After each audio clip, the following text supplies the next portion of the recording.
उन्हाळा आला की आमरसपुरी एका बाजूला आणि बाकीचे सर्व डिझर्ट्स एका बाजूला. सकाळी निघताना हेल्मेट घालायला लागतं आणि हेल्मेट घातल्यावर केसांची पूर्ण वाट लागून जाते. मग टोपी घातली का विषय संपला.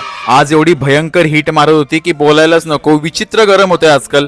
मेडिकलला पोहोचलो तर दही अंडी लागलेली मेडिकलमध्ये, काय माहिती कोणी लावली आहे. एका बाजूला पाणी पिलं आणि लगेच खायला बसलो. आज आहे उपवास. आईने बटाटा शेंगदाण्याची भाजी दिली होती. जेव्हापासून मुंबईवरून आलोय तेव्हापासून एकदम अशक्तपणा फील होतोय, म्हणून इलेक्ट्रल पिता पिता ऋषिकेशने एंट्री मारली आणि तो आल्यापासून ब्लॉक करत होता.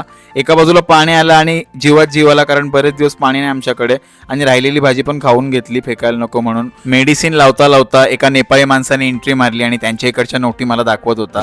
जाताना सर्वेश आणि काजल मला भेटले. त्यांच्यासोबत बऱ्याच गप्पा गोष्टी करून मी घरी पोहोचलो तर जेवायला आईने आमरसपुरी बनवली होती. आणि या उन्हाळ्यामध्ये आमरसपुरी तुम्ही पण नक्कीच खाल्ली असेल. मला तर खूप जास्त आवडते. गरम गरम भातावर जेव्हा टोमॅटोचं सार वाढतो तेव्हा जेवण मला डबल जातं. तुम्ही पण या जेवायला.